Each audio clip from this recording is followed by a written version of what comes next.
You're listening to Errol Parker and Clancy Overall, editors of the Batuta Advocate on Desert Rock FM. Welcome back to the Batuta Advocate radio show, recording live here in downtown Batuta, joined by myself, Clancy Overall, and of course Errol Parker, editor at large. How are you, Errol? Good, mate. Good to see you. What's going on? Not much, mate. Has your life changed in any way in the last... Are you as economically stable as you were prior to the Pangolins kiss? Oh God, no. Well before this pandemic actually got to the Channel Country, I was much better off. You know, I had a bit of savings, but when you and your family on the board of the Batuta Advocate decided to not pay most of us for 5 or 6 months while things got especially hairy, about 6, 7, 9 months ago. Yeah, look, I had to dip into my savings, but almost clawing myself back to pre-pandemic levels. Just with no super? Yeah, no, I haven't been paid any superannuation by the Batuta Advocate since I started here. Well, that's where we'll get on to that anyway. Mm-hmm. All this talk of the Australian dream, which is obviously something that our current government rode to 2019 election victory on, having a go. The fairness, the egalitarianism that was kind of manufactured through the Howard Battler narrative of the Liberal Party during their, their blokey rebrand back in the 90s. It is something always up for discussion. The Australian media class struggle with it. The Australian media cast, I should say, struggle talking about the Australian dream, that post-war quarter-acre block. It seems, more and more out of reach. And today's guests are launching a podcast to talk about this and talk about, how Australia views itself in 2021 and moving forward. We're joined by Dave Edwards and Dane Eldridge from the Have a Go podcast. How are you, gentlemen? Very well. Thanks for having us. Thank you very much for having us. Now, we'll just start off by asking, where do you two sit in terms of the Australian dream? I'm guessing you weren't... have you been emancipated socio-economically at some point in your life? Or is this something that's slipping from you now? Well, I think the great Australian dream is slipping for many people. Mm-hmm. I think off the back of World War II, everyone just wanted their slice of suburbia. They wanted that.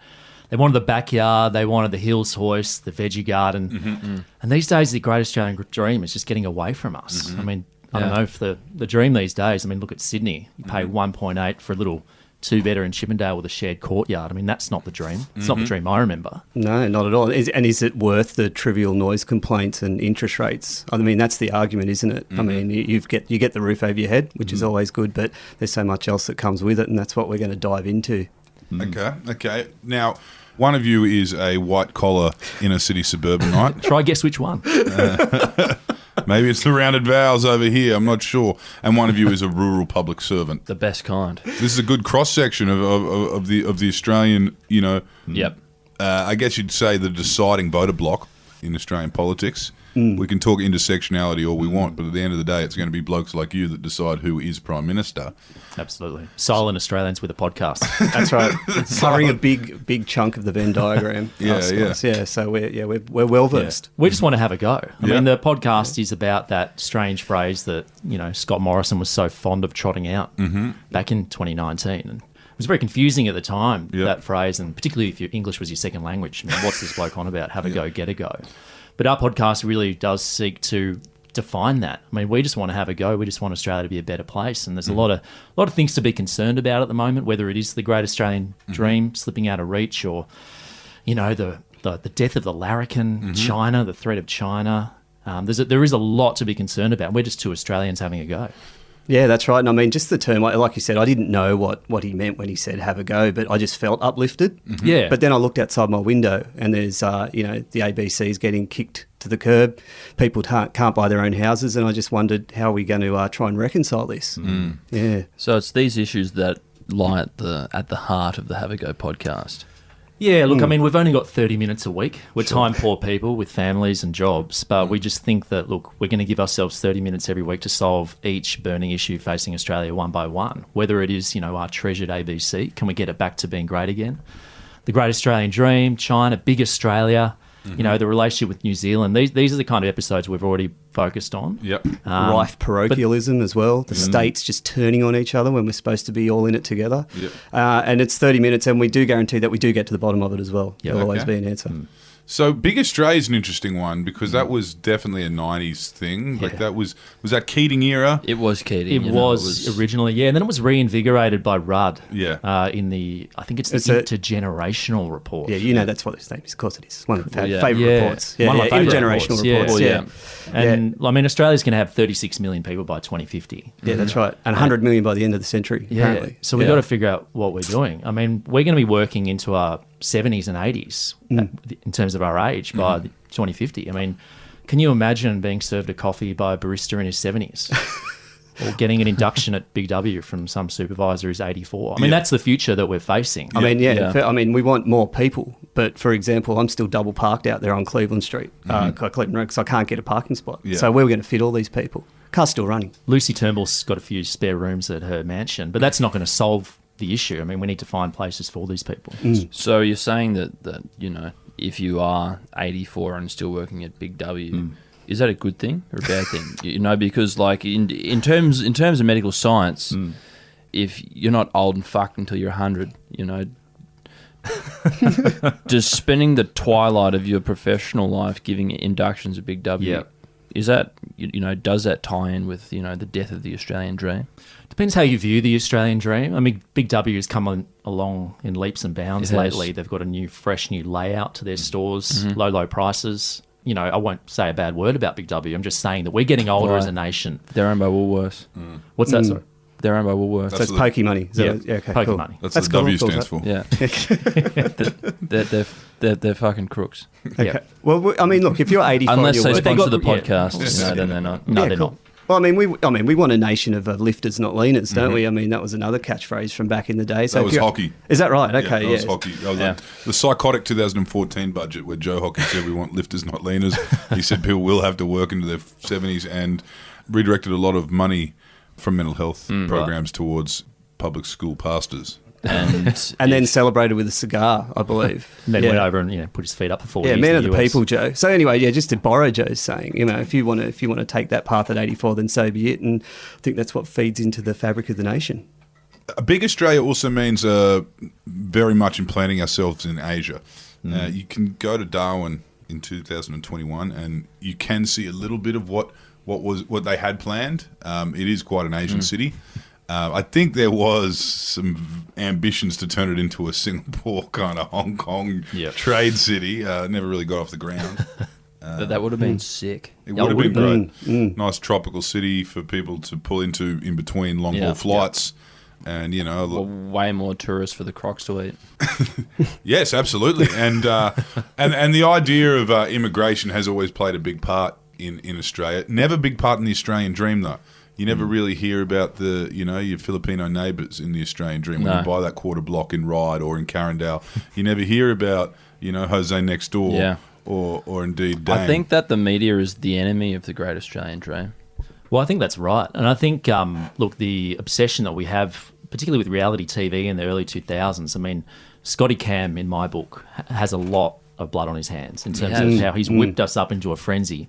We think we can just go and, renovate a dilapidated little two-bedder and make a mozza at auction, and we can. And the new great Australian dream, as you said before, Dane, is getting on the block. It's not owning property, it's actually getting on the block. It's actually more easier to get achievable. on free-to-air TV than to actually own a home, we've noticed. So, yeah. Scott Cam is the volunteer firefighter on a hot day somewhere in regional Australia. He was just there to light the first fire. Well, come on, I mean, he's a blue-collar larrikin millionaire. He's very relatable He is. to all of us. But, I mean, that's another He thing that's drives a disappeared. Dodge Ram. It's fucking huge. bet he does. You should I thought it was see an it. Audi SUV. That's what I speculated on the pod, didn't I? But well, there you go, factual. Right But there. I mean, he is a larrikin, and where's He the is. larrikin is another thing that's sadly gone missing in today's Australia. Larrikin's an interesting one as a term, larrikin. Do you think there is a little bit of revision around that term? Is a larrikin perhaps someone who used to pull off a good racist joke? 100%. 100%. Yeah. Yeah. I think if you ask the man in the street what a larrikin is or to define a larrikin, they'd have no idea. They just say, oh, well, the Daily Telegraph tells us that we have them, so they're around here somewhere. Do you know what I mean? Sky News, Rowan Dean's a larrikin. Oh, yeah. That's right. But we did a bit of a deep dive into the history of the larrikin, didn't we? And they actually did start as arseholes back in the day, when they would have dabbled in all that sort of stuff. Now, whether or not that they still exist in that form today, I don't know. Probably. Well, the word larrikin was English in nature, or in origin, should I say, in the early 1800s. Then it kind of died out over there and came back in Melbourne in the 1860s. And it was kind of about these inner city youths that were just kind of loitering around streets and up to no good, and had very negative connotations. But somewhere over time, it came to define something positive, a larrikin spirit. And Australia's been famous for many larrikins. Bloody Melbourne, eh? Always on the cutting edge. Yeah, somewhere along the line, someone put some wheels on an esky, and it just went viral, and that was the larrikin, basically. Yeah. So it kind of went from a rascal into a... Well, it went from a thug into a rascal. Into a lovable larrikin. Yeah. And I think the peak era for the larrikin was probably between 1970 and 2000s. Yeah. I mean, Shane Warne, one of the great larrikins. Yeah. I mean, he could bowl leg spin, he could hit a length. Yeah. But because he could do that, we absolved him of all his sins. Yeah. But what a lovable larrikin he And is. he got 2 chances to score 100 runs in a test match, and each time he put his foot, planted it straight down in front of him and played a crossbat shot straight to deep square and got caught on the boundary both times, and then act shocked when he was out. That is exceptional larrikin behaviour. Absolutely. But the larrikin these days is, you're right, it is potentially an endangered species. I mean, there's a lot of larrikins online, a lot of larrikins on the left online. I think that's where the larrikin exists today, on Twitter. But there's this Rowan Dean, Andrew Bolt narrative that the Australian larrikin is dead, is also another example of revisionism, in that, would you ever take any of them fishing? Would you take Rowan Dean anywhere? Would you go to the pub with him? Because, he's won a few of those advertising awards. What are they called? The Lions, Can Line. Can Line. He may have won a few of them back when everyone was on the cocaine and fucking partying down there in the rocks. But the fact of the matter is, he actually would have no idea what an actual larrikin looks like, because he wouldn't feel comfortable in the TAB. But this is a narrative that's being drilled through Sky News, that there's something being taken from you right now. I think that his idea of a larrikin would be Jerry Harvey. Nothing more relatable than Jerry Harvey. Yeah, than a raging capitalist. Yeah. I mean, at a stretch, you might have, tea with Kerry Ann Kennelly and Prue McSween, maybe, but it'd have to be a dirty chai just to try and blast them out. But those blokes, they would, exactly. With cack. But those other blokes, they never would have set foot in a pokey room. No. Absolutely not. And that plays into a growing culture war, which I guess this podcast is exciting in the sense that you can talk about these things with nuance, without kind of outrage and hysteria that everything we know and love is being taken from us immediately. Yeah. When in actual fact, it's been taken from us gradually. So that's right. And the ABC is a perfect example of that. I mean, we've spoken extensively about the ABC. We were all big fans of the ABC growing up, and we just want to see it go the right way. Yeah. We just want it to reaffirm our own ideals at all times. It has something like a 90% approval rating amongst all voters, the ABC, which was interesting. It actually played a big part. The cuts to the ABC played a big part in the downfall of Tony Abbott, you could argue. Definitely. What has happened here? How has the ABC started to erode in the way it has?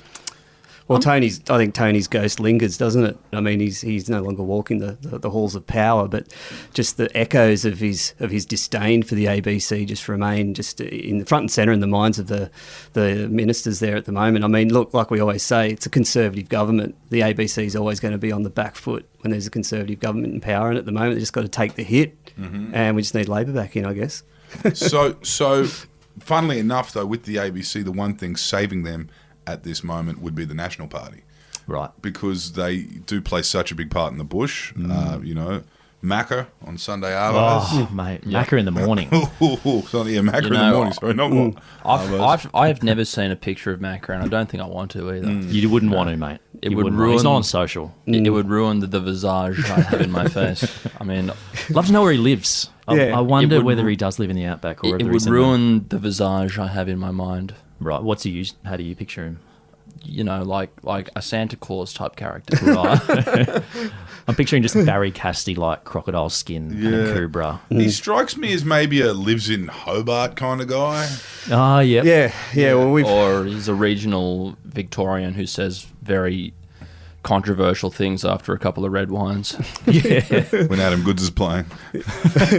Well, wherever he is, it's a bloody lot of cab charges to get from there to Ultimo. Is pretty much what we've a lot of larrikins decided. in regional Victoria, I can tell you that much. Yeah. Now, of course, on top of Macca, we have landline and we have rural radio and we have all that kind of stuff. And the Nats know it's in their interest to back the ABC because sure as fuck News Corp aren't setting up an office in Broken Hill or Longreach. There'll be no Northwest bureau for 9 newspapers. Would have thought so. Yeah, and so that really is on the ground. That is how people get their information. Would you argue that there is, not to get too political, a concerted effort to shut down bureaus in these towns? Because, you know, at the end of the day, if Rhonda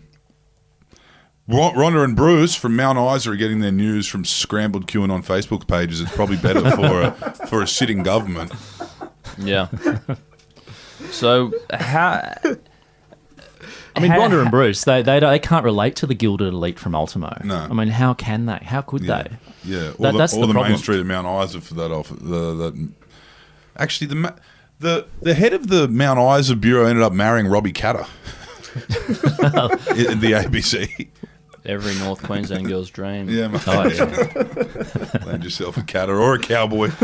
She got both. But back to the ABC, just for a minute. How do you think it got to the point where it had deteriorated to the point where it attracted so much criticism from a prime minister? You know, like, did it become too partisan? I'd say it'd be about the time they got rid of club rugby. Yep. Yeah, I think it was all I would downhill agree from with there. that. Yeah. Growing up, I mean, I didn't notice any partisanship in the ABC when I was growing up. I might have been too young for it, but I just didn't discern that, and it wasn't evident when I was watching. Lee Sales on 7:30 and wondering whether she's just trying to big up the Liberals, big up the Labors. You know, she's reacting to comments on social. They're very compromised these days, the ABC, because anyone out there can criticise. Anyone with a Twitter account can go out there and criticise. End of the day, though, it's our taxpayer money. They should do what we tell them to do. They should echo our feelings at all times. Yeah, we touch on this too. Yeah, when we were like 7 and 8, you know, looking back in those days, I didn't watch Countdown and look at Molly's hat and sort of wonder if, you know, the Akubra had been made in China or not. Like it was just Countdown to me. But who knows? At that time, Well, this could have still been raging on. In terms of where the ABC's going in the future, is it important for the ABC to look back on the halcyon days of their organisation, or does the future look something completely different? Depends what they do. I mean, if they sell it off, it's a rosy future. I mean, if they privatise, which they'll probably have to. Well, I reckon they should move the ABC from, well, say, for example, in Sydney, they should move it from Ultimo out to Parramatta. Absolutely. Couldn't agree Incredible. more. Business Park in Parramatta is where it needs to be. Rents are low at the moment. In And terms that of optics, entire building, just turn it into flats. Just Yep. turn it into student accommodation, or just whatever is going to net the ABC the most money. and the ABC presenter elites don't even have to go in anymore because you can work from Yeah. home these days. They can live where they want. And they're building a light rail too out there in Parramatta, and that was, as we all know, the light rail was built initially in Sydney in the 90s to ferry people to the ABC from, you know, their natural habitat in sort of Glebe and into Dulwich Hill and That's a great idea for a that show type on the of ABC. area. Yeah. It was built along what was known as the goods line, and the goods line took its name from all the good that the people at the ABC did.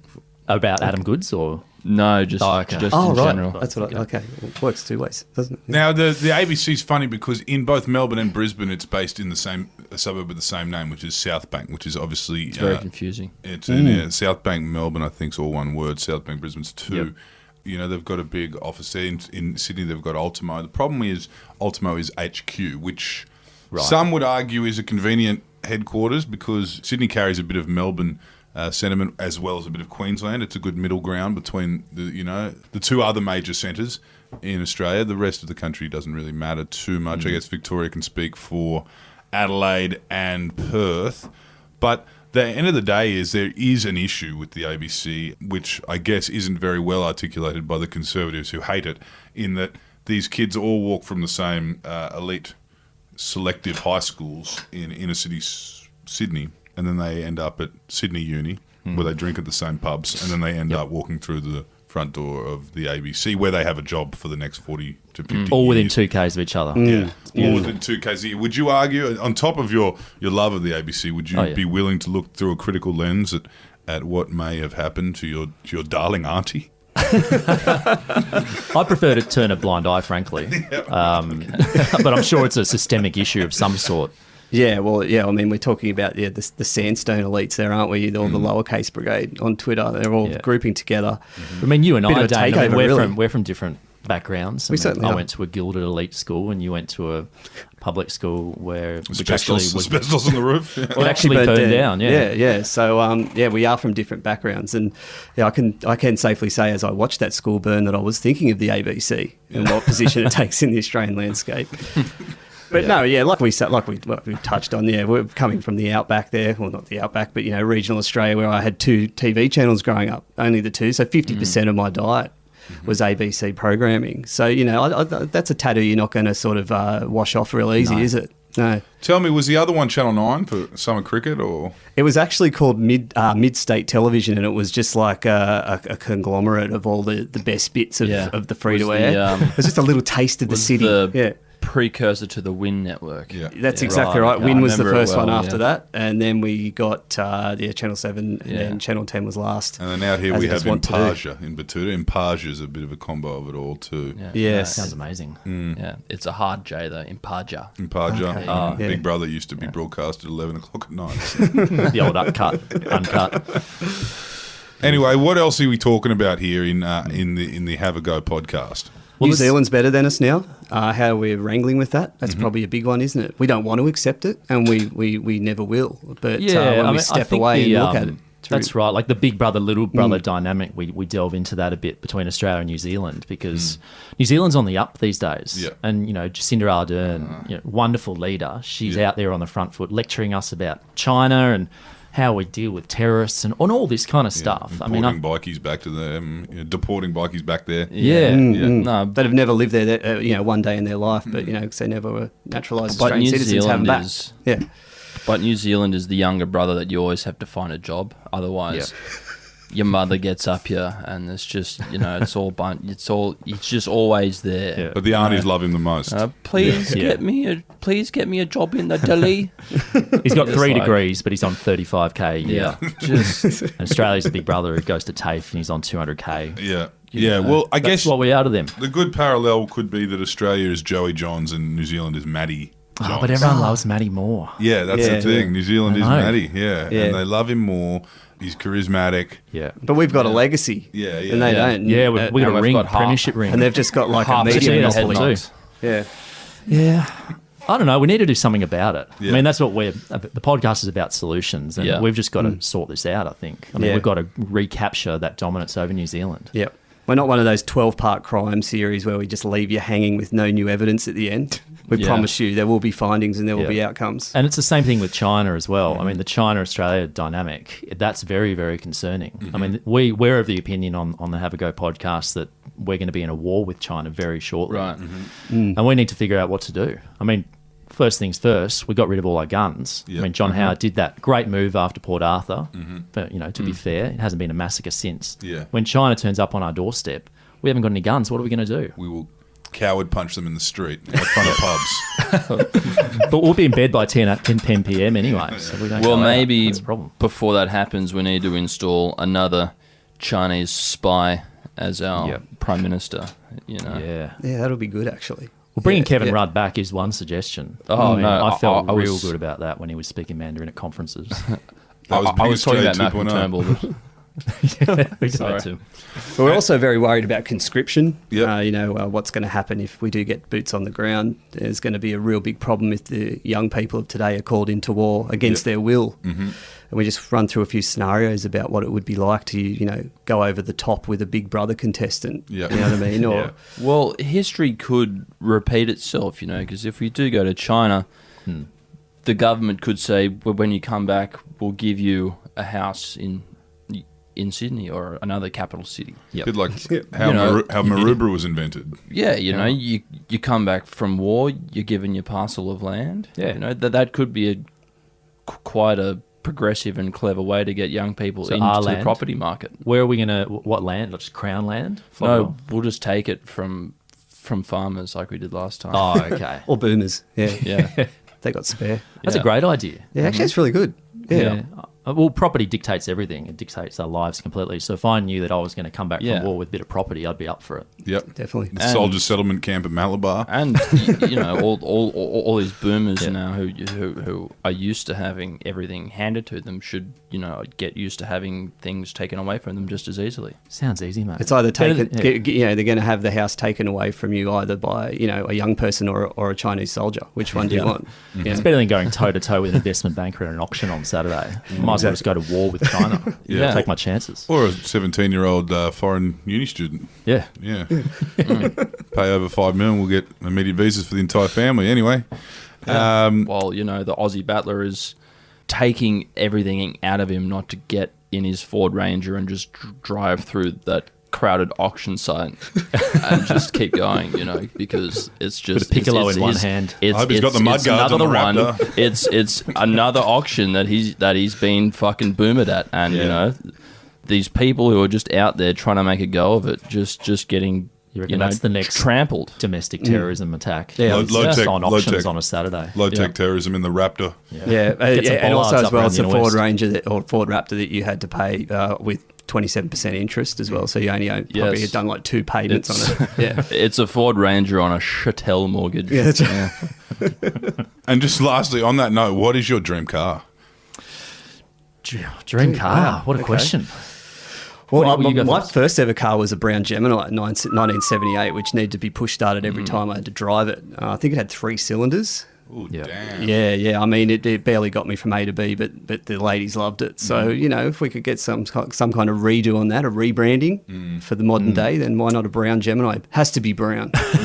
Well, I live in the inner west, mate, so I'm mostly on my bicycle Yep. 7 days a week. One of those so- motorised ones? No, I use the actual legs. Okay. 3 years. Just gets me over the Anzac Bridge to and fro. So that's does it right. I used to drive a Toyota Camry, little Okay. station wagon. Box of tissues on the back? Down on the way to a cricket game once. And, Broke down a Toyota. yeah, mate. Yeah, unheard of, isn't it? Fuck, you must be tough on gear, Dave. It was automatic. What about you, Errol?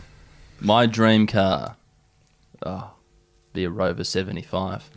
Let's say it was the first of the Chinese-made Rovers. Where do you think mine would be the 2017 bright green Maloo Ute? Where do you think were they made in Australia, those last? No, they were. I think you'll find they were made in Azerbaijan. Yeah, of right. course they were made in Victoria, Clancy. You fucking No, the factories had all but closed down 2017. Were they the last Last product off the the shelf. last you reckon? product off the shelf? Might have been the lime green Maloo. What a way to go out. Ask Andrew Bolt; he'll probably know. He knows all that sort of stuff. Yeah. Yeah. He's right across, the death of Australian manufacturing, as is all of the commentators on Sky News. But they do have competition in the shape of the Have a Go podcast with Dane and Dave. Thank you for joining us today, gentlemen. Thank We you. look Thanks for forward- having us. We look forward to moving forward. We look forward to all the other topics. We'll probably have to DM you a couple. Yeah. Whatever happened to hockey. The sport hockey or Joe? Rep hockey. Oh, that right. was so much bigger in our youth, wasn't it? Field hockey. Yeah. Yeah. The It's a hockey very- roos were right up there, and the kookaburras. Yeah. yeah. What happened? Bars, yeah. It's still very big in Canberra. Yeah. Adelaide, those are our hockey Yeah. kind of towns. Yeah. Yeah. They're Ice really hockey's still similar. going. Macquarie Rink, I was there the other day. Yeah. People going around in masks. Yeah, our hockey dominance, the era of dominance, really symbolised the whole punching above our weight Yeah. times. 88 Seoul Olympics, 92 Barcelona, Yeah. that sort of We era. gotta get So back there. we're not doing that anymore. So hockey's gone. No. Yeah. I think there was a culture review into hockey as well, because we're just incessantly doing culture reviews into all our national sporting organisations. Even the ones no one cares about. That and all the Royal Commissions. Yeah. We need a culture review into But whenever Oh, something's now- going wrong, we must do an immediate review. That's culture what we do in review, yeah. Australia. Yeah. Have they done one in rugby union yet? Wouldn't have thought so. Andy Marinos, the No. new CEO, is he? No, I think that boat sailed, hasn't it? Yeah. I mean, look, whatever it is, it would have been carefully handpicked and delivered by a friend of the ARU. Yeah. With answers, nothing shocking in there at all. Maybe a couple of recommendations, like sack Israel Folau, and that's Yeah. pretty Yeah. much it. It's Otherwise, PwC the status as quo, possible. guys. Yeah. Yeah, maintain the status quo. Everything's going well. Yeah. Well, thank you for joining us today, gentlemen. We look forward to the rest. Thank you. Cheers, mate.